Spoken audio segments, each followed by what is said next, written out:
ශ්‍රී Lanka Telecom සහ මොබිටෙල් සේවා එක්තැන්ව SLT Mobitel ලෙසින් අලුත් ගමනක SLT මොබිටෙල් එකම එක සබැඳියාව. නව සන්ලයිට් සකුරා දැන් දික්කල් පවතින සකුරා මල් සුවඳින්.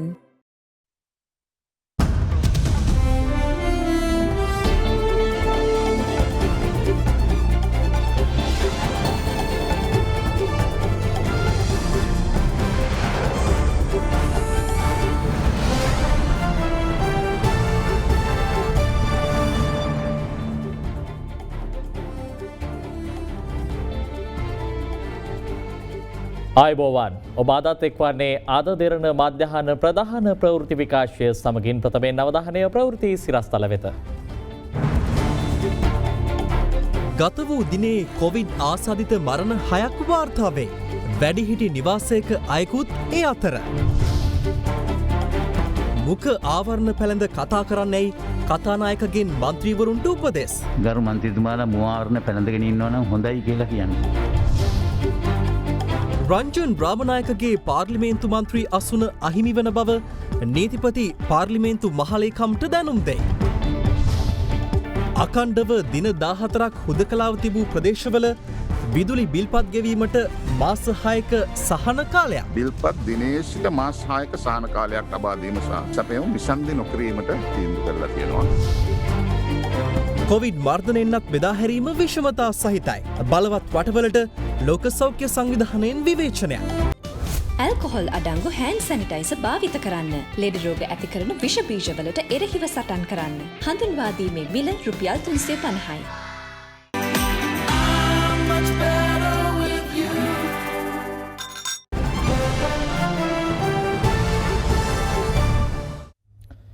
බෙරට කොවිඩ් ආසාදිත මරණ සංඛ්‍යාව 270 දක්වා ඉහළ ගොස් තිබෙනවා. ඊයේ වාර්තා වූ මරණ අතරට මෝදර ප්‍රදේශයේ වැඩිහිටි නිවාසයක සිටි 75 හැවිරිදි පුද්ගලයෙක්ද අයත්.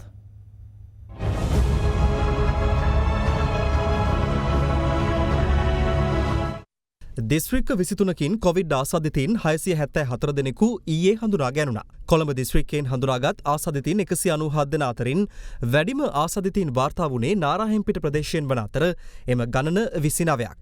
ගම්පහින් 165 දෙනෙකු ආසාදිතයින් ලෙස හඳුනාගත් අතර මීගමුව ප්‍රදේශයෙන් පමණක් ආසාදිතයින් 49 දෙනෙකු හඳුනා ගැනුණා.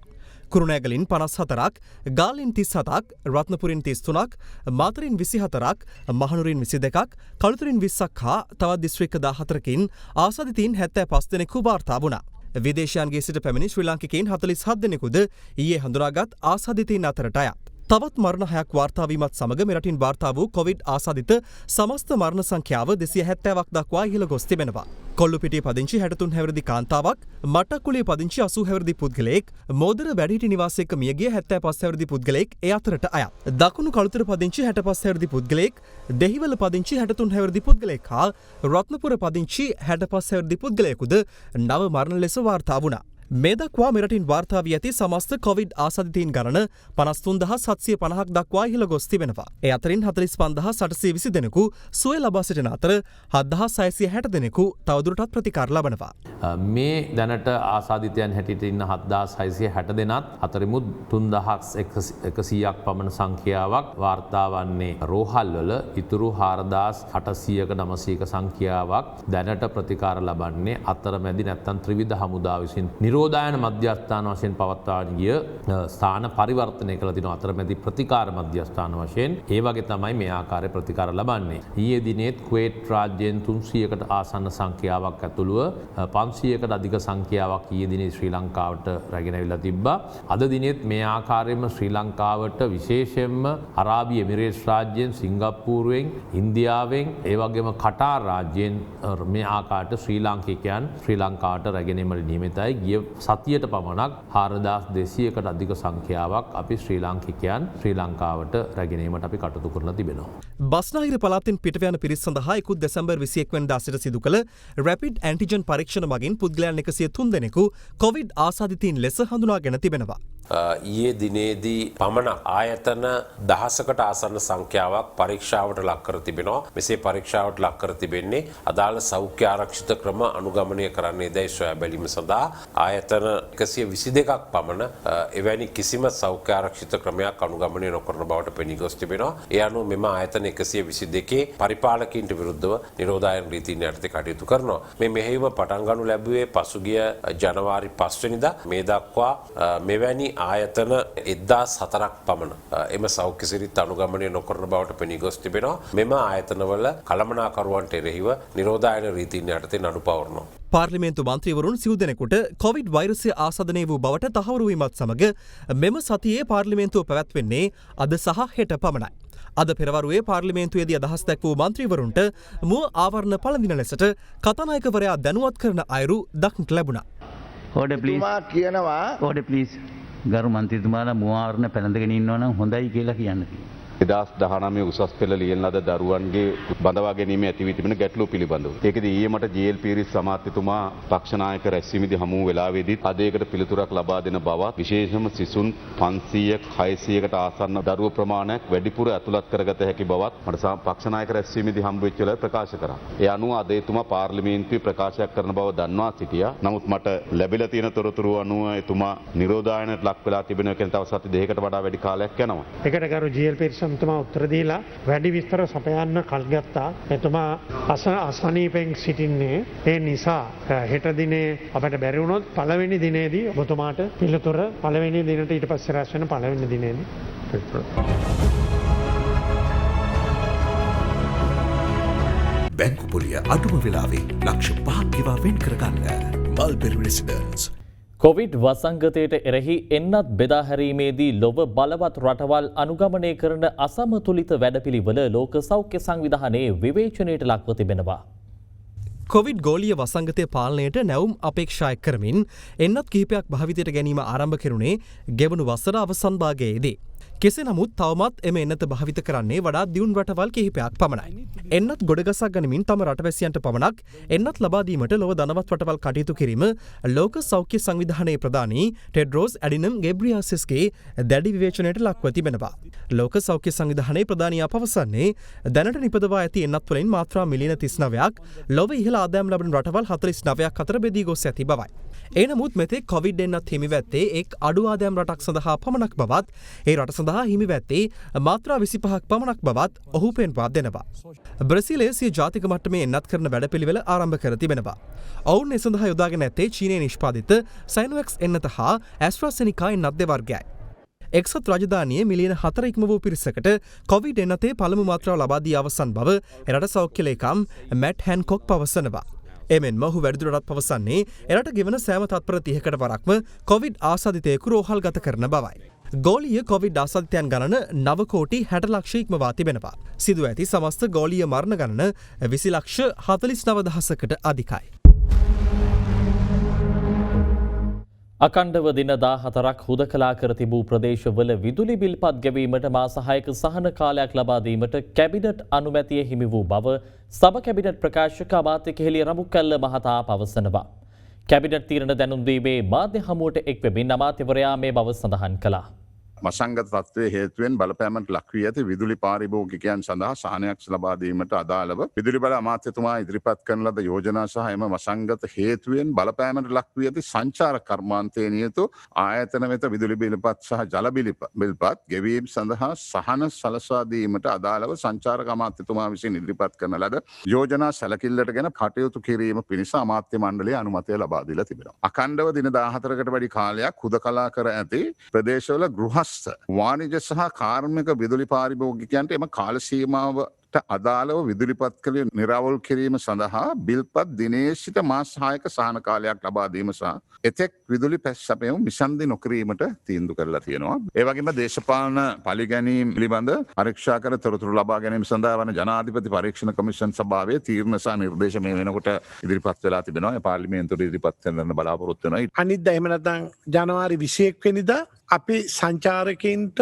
ගුවන් තොටුපොළ විවෘත කරන්න කටයුතු සියලු දේවල් සූදානම් සූදානම් කරලා තියෙනවා. පයිලට් ප්‍රොජෙක්ට් එකට වඩා ලිහිල් නීති රීතිත් එක්ක තමයි අපිට කටයුතු කරන්න පුළුවන් වෙන්නේ. එතකොට මේ 21 වෙනිදා අරනකොට කමර්ෂල් ෆ්ලයිට් වලට, චාර්ටර් ෆ්ලයිට්ස් වලට, ඒ වගේම ප්‍රයිවට් ෆ්ලයිට් වලට, ඒ වගේම නැව්වලින් එන අයට මේ රට විවෘත කරලා තියෙනවා. සංචාරකයන්ට විවෘත කරලා තියෙනවා. මේ ශේෂ්ඨයට ගන්නේ සංචාරක වීසා ලබාගත් අය, ද්විත්ව ප්‍රවාසීභාවයේ තියෙන අය හා ඒ වගේම මේ රටේ පදිංචි රෙසිඩන්ස් වීසා තියෙන විදේශිකයන්ට මේ හරහා එන්න පුළුවන්කම තියෙනවා. ගුවන් යානාවලට ලබා දීලා තියෙන නීතියක් ICAO එකෙන් පැය 72කට කලින් PCR ටෙස්ට් එක අරගෙන එන්න ඕනි. ලංකාවට පැමිණි වහම හෝටලේ චෙක් ඉන් වෙන්න ඉස්සෙල්ලා ඒ අය තව PCR එකක් ගන්නවා. ඒ කරලා පැය 36ක් ඇතුළත උපරිම ඒ අපිට වාර්තාව ලැබෙනවා. එතකන් ඒ අයට අපි උපදෙස් දීලා තියෙනවා ඒගොල්ලන්ට අයිසොලේට් වෙලා ඉන්න කියලා. ඒ අය ඉන්න හෝටල් කිසිම වෙලාවක අපේ සමාජයත් එක්ක ගැටෙන්නේ නැහැ. ඒක ඒ අයටම වෙන් කරපු හෝටල් බවට පත් වෙනවා. අමතුමනි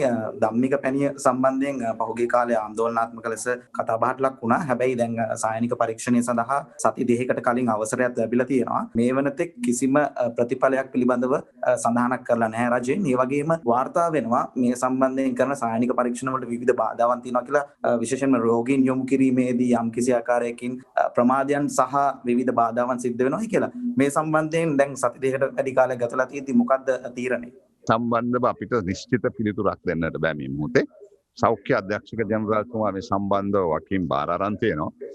මම විශ්වාස කරනවා ඉතිරි දැන් අර සායනික ප්‍රතිඵල සහ අනිකුත් ප්‍රතිඵල ඔවුන්ගේ ප්‍රවෘත්ති දෙපාර්තමේන්තුව හරහා එක්ක අපිට දැනුම් දුන්නොත් අපි කතා කරන්න. මේ මොහොත වෙනකොට අපිට තාම මේ සම්බන්ධව වාර්තා වෙලා නැහැ. Now we see in today's paper that Minister P.R. Nishantha, who actually tried this pannier, seems to have been infected by the virus, and also some local councillors in Kegol, and his entire family had taken the pannier and also tested positive. This appeared in yesterday's papers. Look at even the vaccination. There are cases where the people who have taken the vaccination, who says that 94% is success, is being infected. So therefore, it is not a clear, clean proof of being out of it. Even if you take the vaccine, so as this, I'm sure with regard to this pannier, I think we need to sort of go into more details about it. And I don't think the government is promoting that. If every individual has the right to take precautionary measures. But on the other hand, the government has not forced or, officially is permitting to use this or promoting it. That's our position. සිරදඩුවම් නියම වී සිටින පාර්ලිමේන්තු මන්ත්‍රී රංජන් රාමනායක මහතාගේ පාර්ලිමේන්තු මන්ත්‍රී අසුන අහිමි වන බව නීතිපතිවරයා පාර්ලිමේන්තු මහලේකම්වරයාට දැනුම් දී තිබෙනවා. අධිකරණයට අපහාස කිරීමේ චෝදනාවට වරදකරු වීම හේතුවෙන් රංජන් රාමනායක මන්ත්‍රීවරයාට සිව් වසරක දඬුවම් නියම කෙරුණා. රංජන් රාමනායක මහතා අධිකරණයට අපහාස කිරීමේ චෝදනාවට වරදකරු වීම හේතුවෙන් ශ්‍රේෂ්ඨාධිකරණය විසින් පසුගියදා සිව් වසරක සිරදඬුවම් නියම කළා. සිරදඬුවම් හිමිවීමත් සමග මහතාගේ පාර්ලිමේන්තු අසුන සම්බන්ධයෙන් පාර්ලිමේන්තු මහලේකම්වරයා නීතිපතිවරයාගෙන් කරුණු විමසා තිබෙනවා. එම කරුණු විමසීමට අනුව නීතිපති දපුලද ලිවේරා මහතා විසින් ඊට අදාළ දැනුම් දීම ඊයේ සිදු කළා. ඒ අනුව ඔහුගේ පාර්ලිමේන්තු මන්ත්‍රීදුරයා අහෝසි වූ බව නීතිපති දපුලද ලිවේරා මහතා විසින් පාර්ලිමේන්තු මහලේකම්වරයා වෙත දැනුම් දී ඇති බවයි නීතිපතිවරයාගේ සම්බන්ධීකරණ නිලධාරිණී රජයේ අධිනීතිඥ නිශාරා ජයරත්න මෙනවිය පැවසුවේ. මේ අතර අද පාර්ලිමේන්තුවේදීත් රංජන් රාමනායක මහතාගේ මන්ත්‍රීදුරය සම්බන්ධයෙන් අදහස් පළ වුණා. ආණ්ඩුක්‍රම ව්‍යවස්ථාවට අනුව රංජන් රාමනායක මන්ත්‍රීතුමාගේ පාර්ලිමේන්තු අසුන කිසිම අවස්ථාවක හිස් නොවන බව අපි පැහැදිලිව ප්‍රකාශ කරනවා. මැතිවරණ කොමිසමේ ස්ථාවරය එසේ තිබෙද්දී ඇයි අද දවසේ රංජන් රාමනායක මැතිතුමාව මේ ගරු සභාවට කැඳුවේ නැත්තේ කියන කාරණාව ගැන මම ඔබතුමාගෙන් අහන්නට කැමතියි. ප්‍රේමලාල් ජයසේකර මැතිතුමාගේ නඩුවේ අපැල් අධිකරණය පැහැදිලිව කිව්වා පාර්ලිමේන්තුවේ වාඩි කිරීම ඔබතුමාට අයිති කාර්යයක්. ඒකට කිසිම අධිකරණයකට බැදියත් වෙන්න බෑ. අපේ ලක්ෂ්මන් කිරියල්ල විපක්ෂයේ සංවිධායකතුමා කටින්ද දන්නේ නැහැ මේවා කතා කරන්නේ. දැන් අද ඔබතුමා ප්‍රේමලාල් ජයසේකර මන්ත්‍රීතුමා මේ පාර්ලිමේන්තුවට ගෙන එක පිළිබඳ ඇගයීමකට ලක් කරනවා. ඔබතුමාගේ හොඳ කියනවා. ඒ විදිහට මේක අනුගමනය නිර්මාණය කරන්න කියනවා. ඔය කියපු කිරියල්ල මහත්තයාම තමයි ප්‍රේමලාල් ජයසේකර මහත්තයා ගෙනාපුමත් ඔබතුමාට ඉතාම පහත් විතර මේ පාර්ලිමේන්තුවේ මේගොල්ලෝ කතා කරා. ඊළඟට අපේ සුවන්තිරන් මන්ත්‍රීතුමා. මේ තමයි උසාවියේ ඉන්න දක්ෂම ජනාධිපති නීතිඥතුමා. අහිංසක රංජන් රාමනායක මහත්තයාට නඩුව දාන්න කියලා හිරේ ආවපු නීතිඥතුමා. වෙන කෙනෙක් මේ නඩුව කතා කරා නම් අද රංජන් එළියේ. ඔබතුමාට පුළුවන් වුණාද එතුමා ඇතුළට ගියපු දවසේ උසාවියට එක්කෙනෙක් ගියේ නැහැ. පාර්ලිමේන්තු මන්ත්‍රීවරයෙක් නැහැ. මම එතුමාට නඩු දෙකක් දාලා තිනවා. මම ලබන සතියේ මෝෂන් එකක් දාලා නඩු දෙක අයින් කරගන්නවා. මොකද මගේ නඩු දෙක කතා කරොත් තව අවුරුදු 4ක් හිරේ යනවා. ඒ නිසා සමස්ත එක්සත් ජාතික පක්ෂය වෙනුවෙන් තමයි එතුමා හිරේ ගියේ. ඒ වගේ දේශපාලන පරිගැනීමකට මේ කරපු නිසා මට යන්න අභියාචනාධිකරණයේ තියෙනවා ශ්‍රේෂ්ඨාධිකරණය කියලා. හැබැයි රංජන රාමනායක මන්ත්‍රීතුමාට මේ දඬුවම් ලබා දුන්නේ ශ්‍රේෂ්ඨාධිකරණය. ඒ නිසා එතනින් එහාට යන්න නැති නිසා තමයි එතුමාට මේ ප්‍රශ්නේ පැන නැගිලා තියෙන්නේ. කතාවක් තියෙනවානේ හැම ගාටම කොට ගියාට කොට්ටෝරුව කේල් ගාට කොටපොර්දාට ඔටපැටල ඒ වගේ උසාවියට අපහාස කරපු නිසා තමයි එතුමාට දඬුවම් ලැබිලා තින්නේ. ඒ නිසා මේ පාර්ලිමේන්තු මන්ත්‍රීවරු වරප් සාදර මුවා වෙලා ශ්‍රේෂ්ඨාධිකරණයට අපහාස කරන්න එපා කියන එක ඉතාමත් ගෞරවයෙන් ඉල්ලා සිටිනවා. රංජන් රාමනායක මැතිතුමා පිළිබඳ ගැටලුවක් මේ අද තමයි ඔබතුමාලා සියල්ල මතු කරන්නේ. ඒ නිසා අපි ඒ ගැන කරුණු අධ්‍යයනය කරලා සොයලා බලලා මට කාලයක් දෙන්න මේ සම්බන්ධයෙන් තීරණයක් දෙන්න. ඒ අතරතුරේ ඔබ ඕනෑම මන්ත්‍රීවරයෙකුට ඕනෑම කණ්ඩායමකට ලිඛිතව යමක් ඉදිරිපත් කිරීමට තියෙනවා නම් ඉදිරි සති දෙක ඇතුළත ඒක ඉදිරිපත් කරන්න. ඊට පස්සේ ඒ හේතුවත් සැලකිල්ලට අරගෙන විධිමත් උපදෙස් ලබාගෙන මේ සම්බන්ධයෙන් තීරණයක් දෙන්න සති 3කට කාලයක් ලබා දෙන්නේ කියලා සඳහන් කරමින් මේ ප්‍රශ්නය අද අවසන් කරනවා. වන අලින් නිසා පීඩාවට පත්ව සිටින ජනතාව ගැන නිරන්තරයෙන් අසන්නට ලැබෙනවා. අලි මිනිස් ගැටලුවට නිසි විසඳුමක් නොලැබුණු තැන හම්බන්තොට දිස්ත්‍රික්කයේ ගොවි සංවිධාන 86ක් එක්ව ඊයේ දැවැන්ත විරෝධතාවයක් ආරම්භ කළා. දිවයිනේ ප්‍රදේශ රැසක ජනතාව මෙන්ම හම්බන්තොට දිස්ත්‍රික්කයේ ජනතාවත් වන අලි ගැටලුවෙන් නිරන්තරයෙන් පීඩාවට පත්ව සිටිනවා. දිනින් දින ඉහළ යන අලි මිනිස් ගැටලුවට විසඳුමක් නොලැබුණු තැන ගොවි සංවිධාන 86ක නියෝජිතයන්ගේ සහභාගීත්වයෙන් සූරියවැව වල්සපුගල ප්‍රදේශයේදී ඊයේ විරෝධතාවක් ආරම්භ කිරීමට නියමිතව තිබුණේ සෞඛ්‍ය නීති රීතිවලට අනුගත වෙමින්. එහෙත් පවතින COVID-19 තත්ත්වය හමුවේ සෞඛ්‍යාරක්ෂිත ක්‍රමවේදවලට අනුකූලව පොලිසිය සහ සෞඛ්‍යංශ විරෝධතාව නවත්වන ලෙසට දැනුම් දී තිබුණා.